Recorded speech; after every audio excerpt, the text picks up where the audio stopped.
my name is Ralph and welcome back to the channel. It's my time, let's go. So today we're going to move forward with installing the cams on this 2000 Harley Davidson. But before we get going today, I'd like to share a little something with you. I've been doing YouTube now for over a year and I've enjoyed it very much, and I enjoy the comments from people and the responses that I get.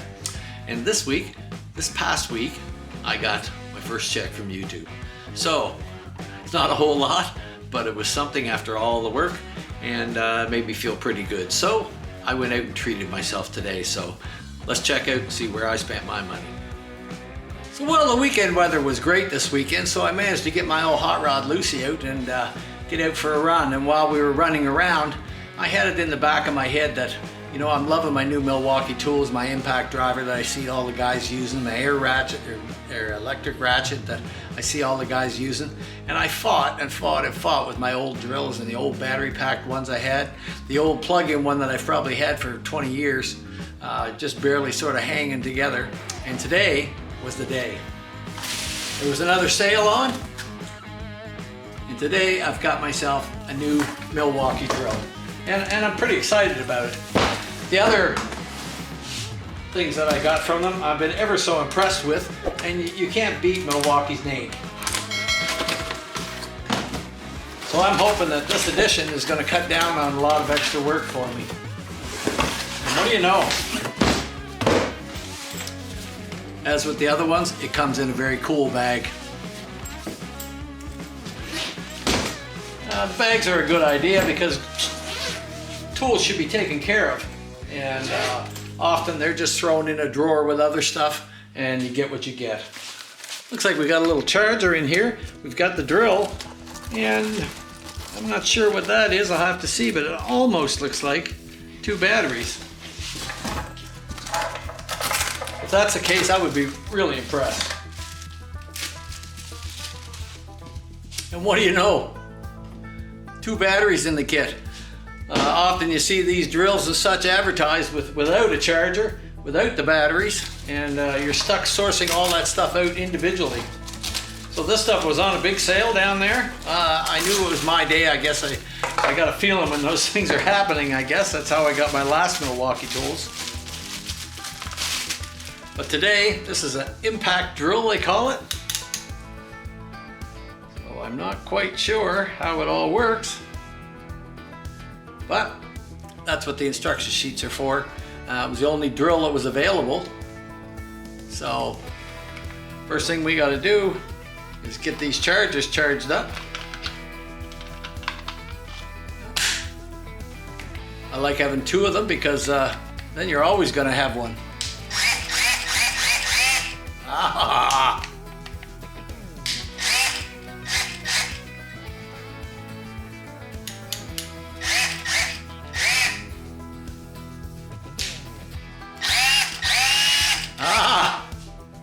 I tell you, I'm a happy camper today. No more cords, no more bullshit, and something that will really take stuff, drill, and possibly help to take other screws out. We have a hardened set of all the accessories.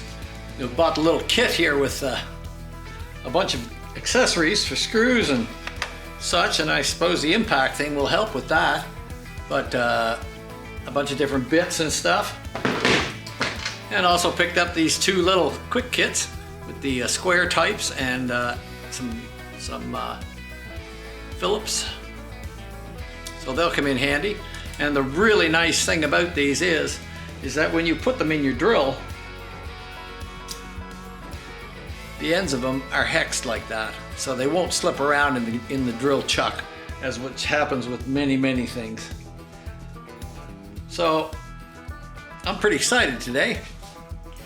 It's like I've graduated with the big boys. I'm like Hip down there. Hip, you got all these toys.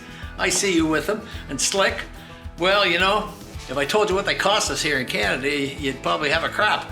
But I'm stepping up into your world and got myself some Milwaukee tools. So looking forward to using them. All right.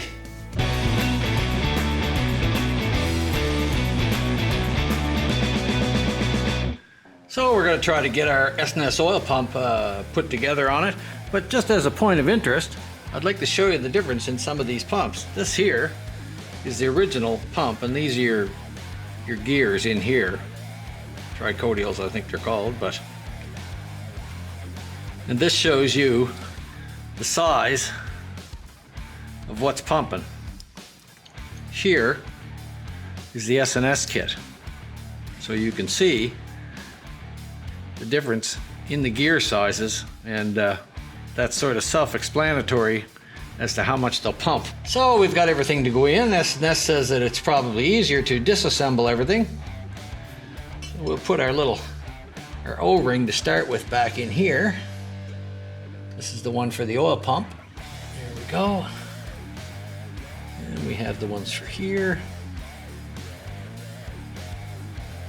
And one for here. And these are all part of the kit. So we're going to slide the rear part of the pump on. And they tell you to watch out for, if you have these gears out, if they come out, there's a slight shoulder on the bottom of this one here, which is hard to see, but it is there. And that shoulder, the recess they call it, is what goes in towards the pump. So that's got to go in towards the pump. So we're going to slide the body on, and we're going to push it in the O-ring. Get it in there. There we go. We'll take this one. And you don't mix these up. Be very, very careful with the gears so they don't get mixed up. Put some lube on this all over it. Making sure our recessed area is in the back. And we just slide it onto the flat spot. Here.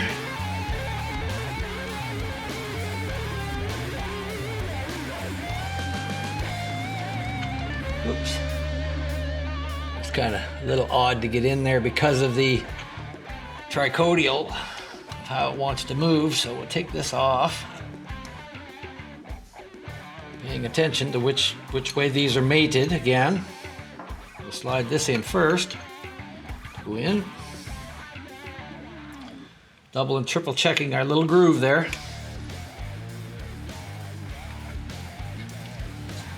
And just gotta kind of move it around till it will align. There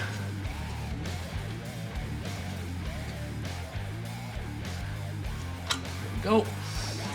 Just got to turn it around because the thing kind of runs like that, so you have to be careful with it. Next we'll lube up our plate a little bit. Surface plate. Line it up with the dowel pin. There. And our next set of gears. Here we go. Lots of lube on there.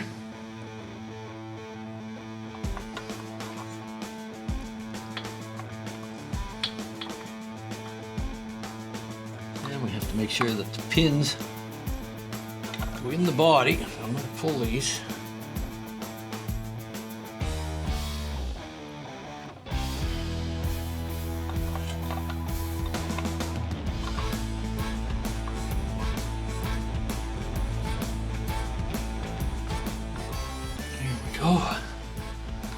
And this thing's going to be the same.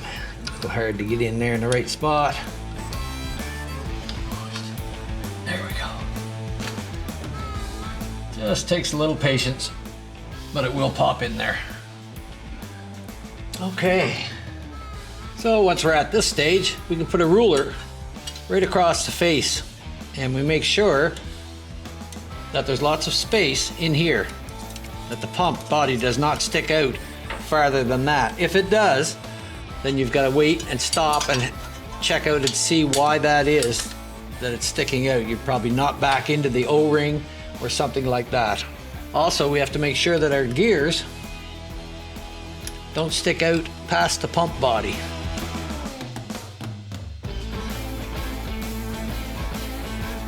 Again, that will tell you if something's not seated or it is seated in there. So, What we're going to do next is to slide our plate in. So we're going to put some assembly lube on the cams. Some on that brass bushing as well. Especially up in here. Okay, and we're going to try to slide them up into place, into the cams, into the bearings.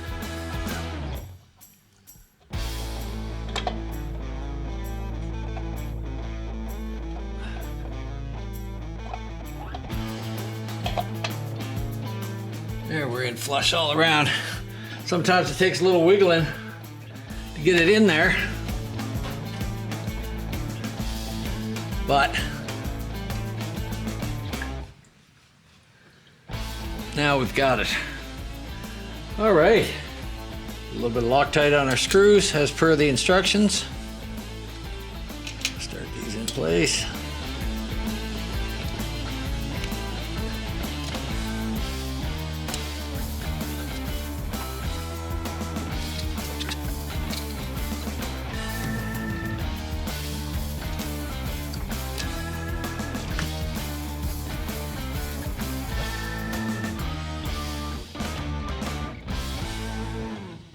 Okay.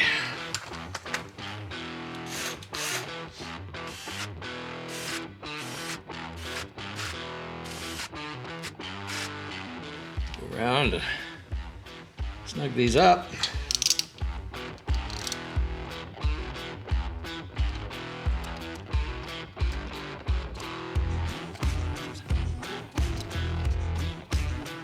Now it says to tighten those, but to be very careful of 1 and 2 on there, because the 1 and 2 have dowel pin holes, and I've had that problem before, that the dowel pins actually stripped out. Let's hope we're not dealing with that today.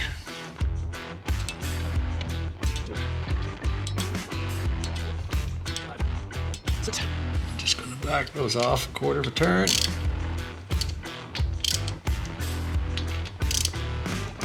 Then we're gonna rotate our back tire around.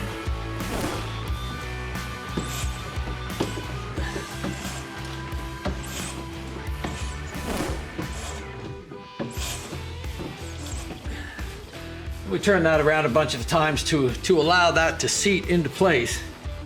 And then we'll go ahead and torque our oil pump screws at 95. Just snug them.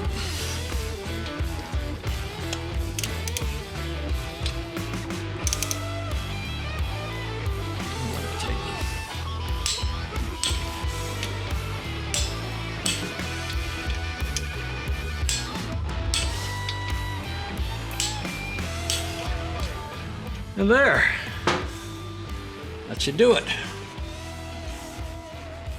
We're going to put our original spacer in here, and we'll put our gear on, paying attention to the slot of where it's got to go. There, a little one on here. And we don't have to really worry about lining up the timing marks at this time. We just want to get it so that we can check the spacing. Leave it here, and I need a little small washer for there because I can't use the big washer.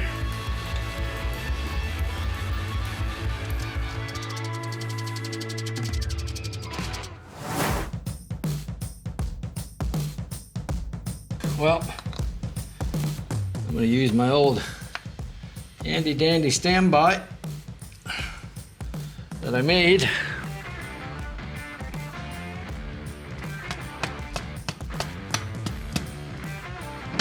Just for this kind of situation. Sometimes they're so tight and they don't want to go in there. Just tighten them to 15 pounds here. Get in at that one.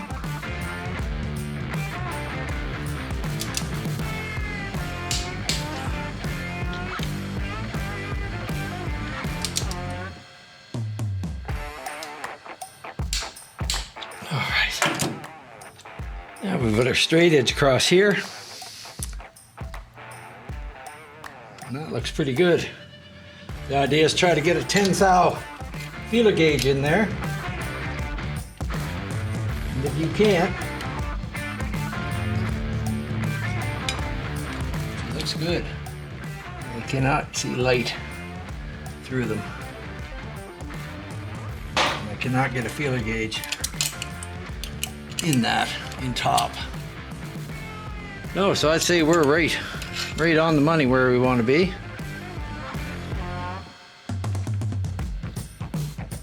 Oh God, go in there? No, it's not gonna go in there.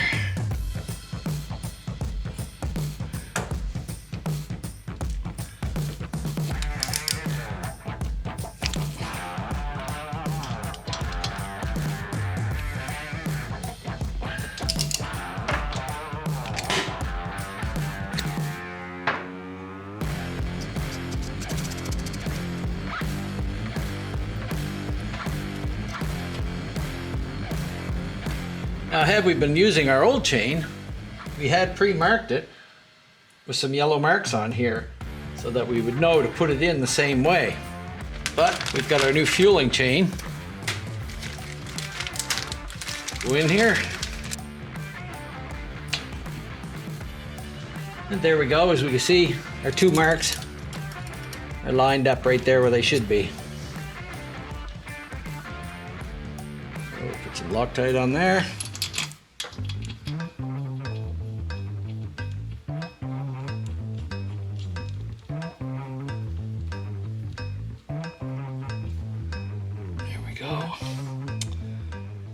And we go back and put our big washer on the bottom one now.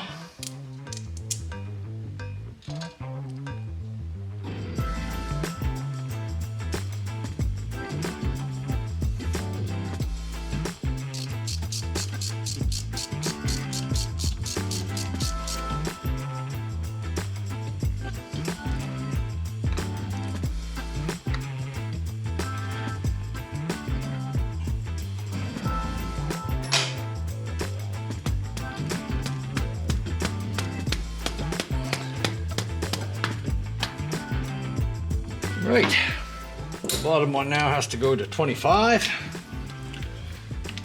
pounds.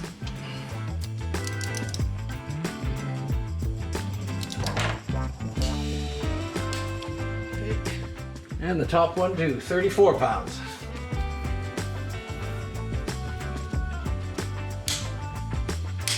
There we go.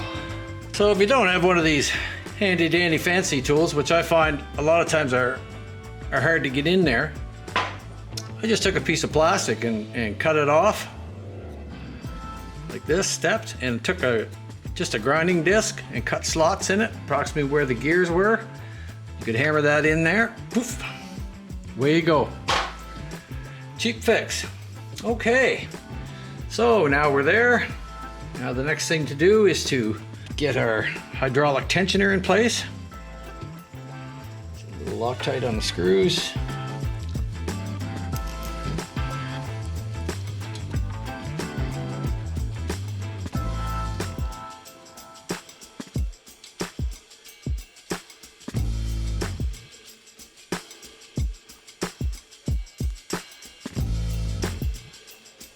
And we'll do these at 100 pounds.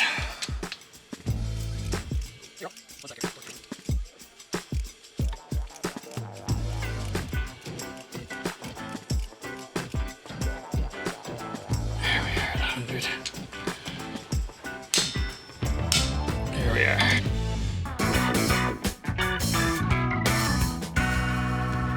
So, get our cam cover in place. Now, something that we have to check, because we've changed to the hydraulic tensioners here, we've got to check the clearance in our cam cover, because the cam cover may not have enough clearance and we may have to grind it out some. So they always suggest that you check it to see if it's going to hit. It's just really the top of it that we're worried about.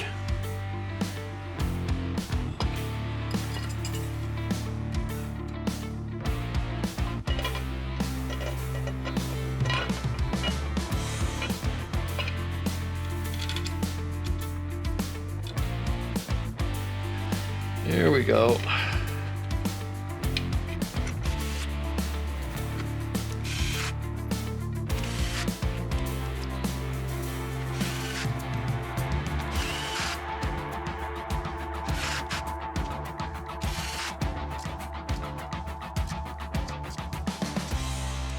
Okay, we'll just give these a quick torque to 100 inch-pounds in sequence.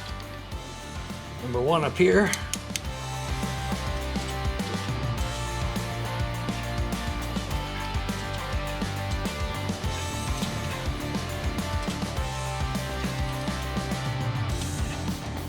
Okay. And now we just gotta loosen them all off again.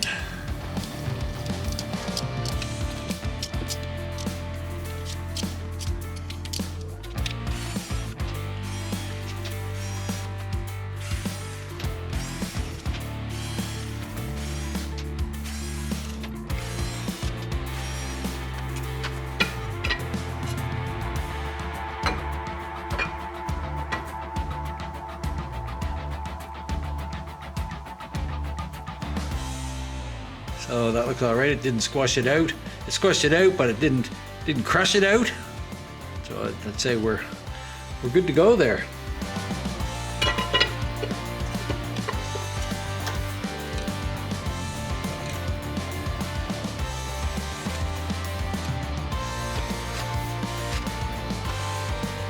Okay. Now we just torque those to 100 pounds.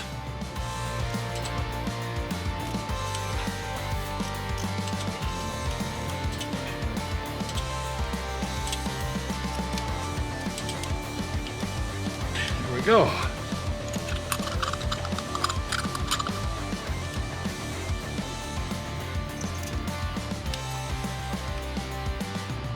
So all we got left to do now is the lifters, change the oil, and put the exhaust back on. And this one will be good to go, hopefully.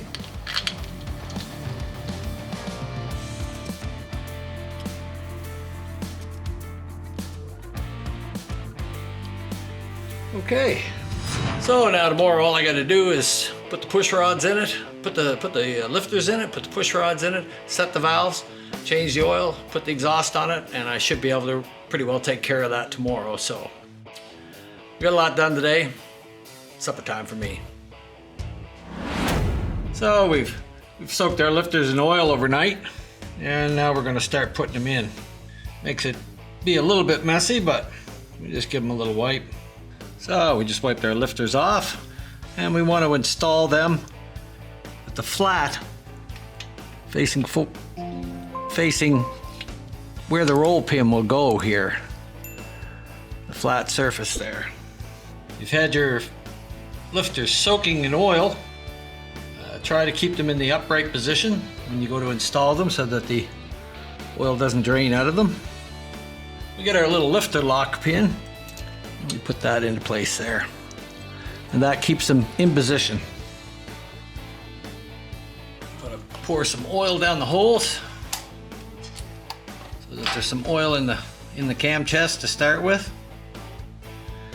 We have lubed all the lobes of the cam up so that on initial startup they don't get dry beating around. We need our other pin. Sure that's in place and those are locked.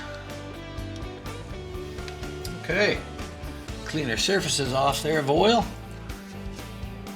All right, a couple new gaskets. Weird one.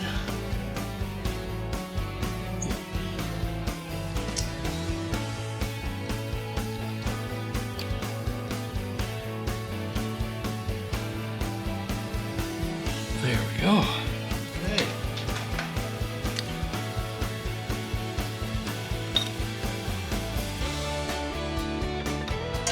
Oh. Okay.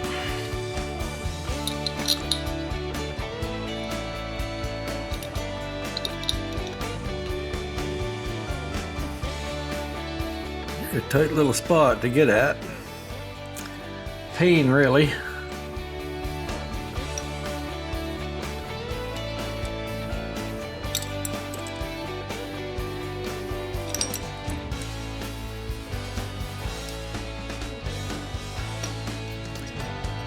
So now we're going to stick the push rods in, and we're going to start with the front one. We've rolled our motor over till we know that we're on compression stroke on the front cylinder at top dead center, and that's where we'll start putting our push rods in. Put a little bit of engine lube around the tops and the bottoms, just to give them a little so they're not dry up in the rocker arms. Ready?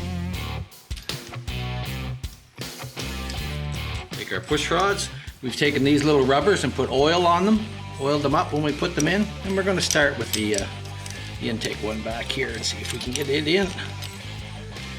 And there we go.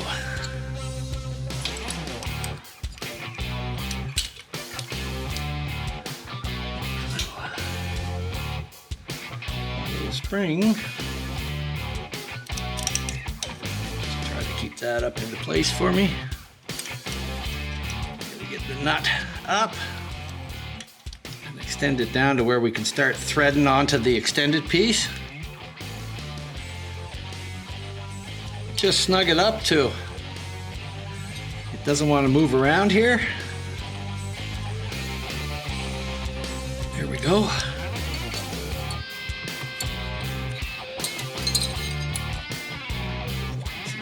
Agree with that end.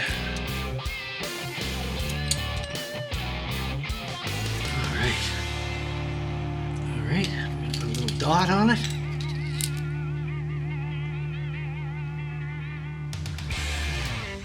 At this point, we're going to go 4 complete turns while we're holding this one in place.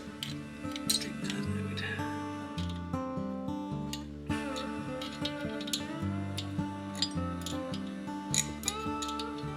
1.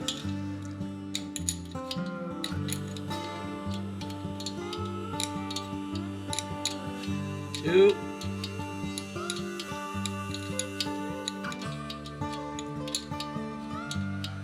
3.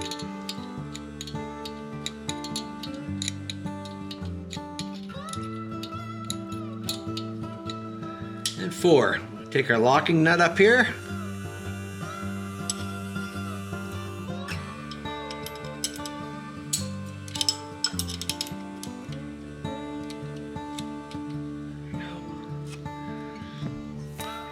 Just hold these.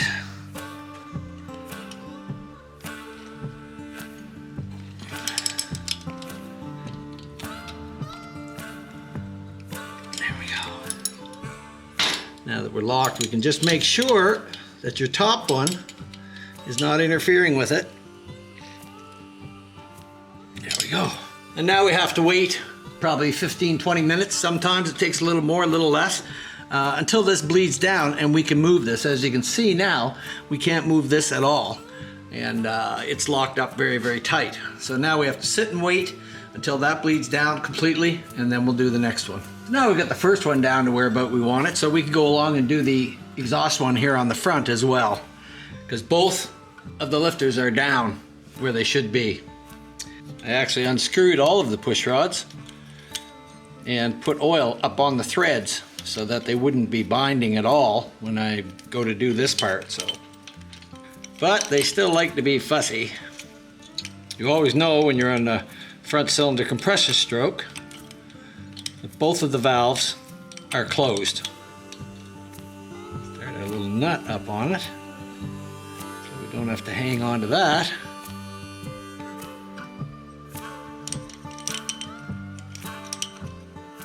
And we just put it down there till it snugs up. Stick that in. Find that spot where it just fits right.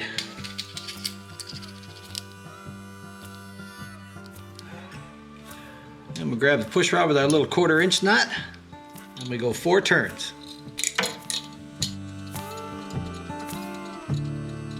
Oop. 3 and 4. Do our little locking nut up there. And again, we have to hold all of them. Get this one up.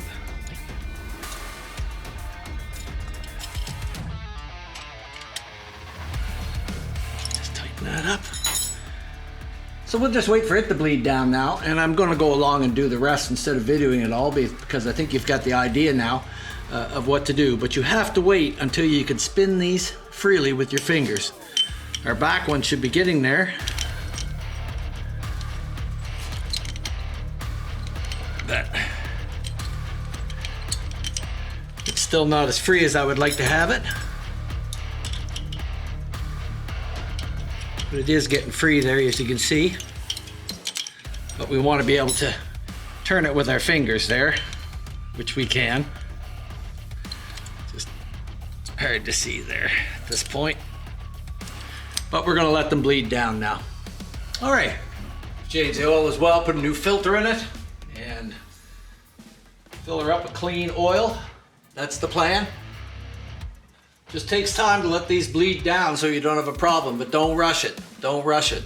You can bend things, and we don't have any problems with everything that we've done here. So just wait it out until you can move these. Okay, so we've got that so that there's no play up and down. And we've used a little elastic with a C-clip on this one, makes it a little bit easier. The other one works good for shovels and things, but the little clip with the elastic really works a lot better.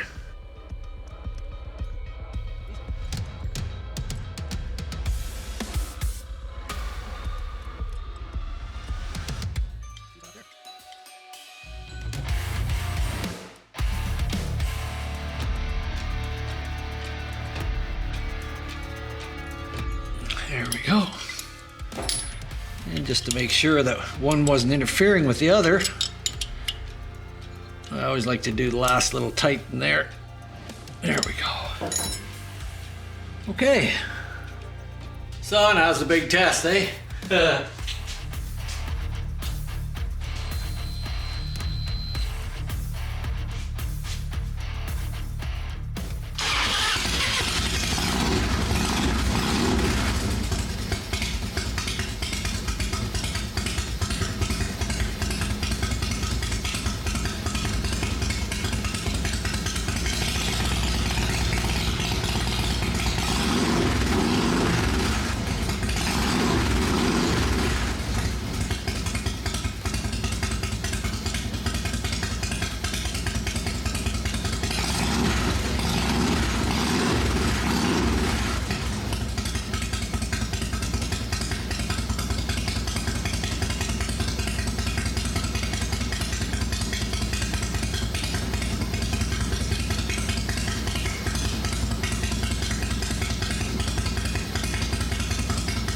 Quiet as can be. That's what I was looking for. No doubt without S&S kit, then it'd be good.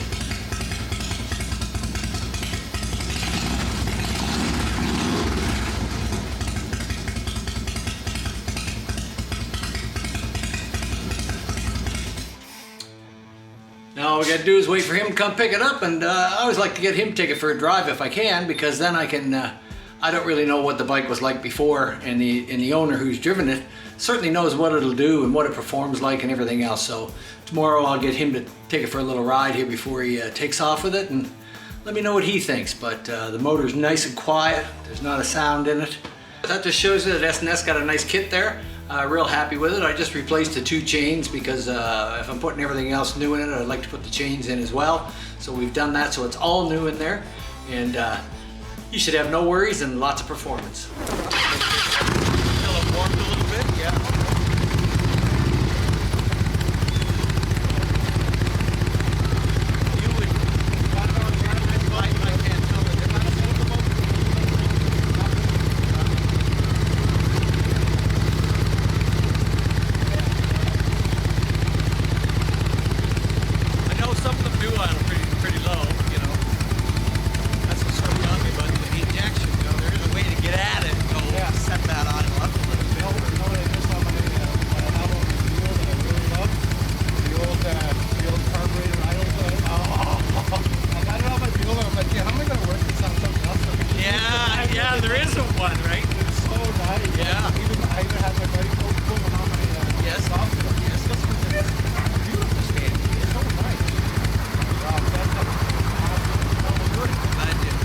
If you notice the difference in the sound.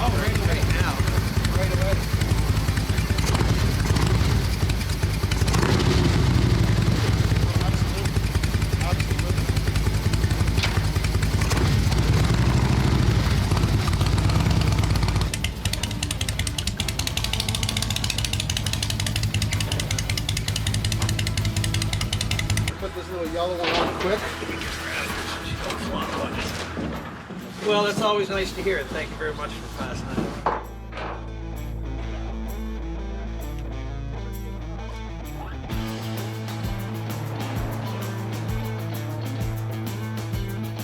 Well, there he goes, headed back to Pictou, and another happy camper. It's always nice when you fire a bike up like that and they say that it sounds different. They notice it right off. It's hard for me to tell because I haven't driven the bike previously, so I have nothing to compare it to. But when you see the look on their face and they fire it up and go, oh, something's different there, makes you feel like it's worthwhile. So, another job done, another happy camper.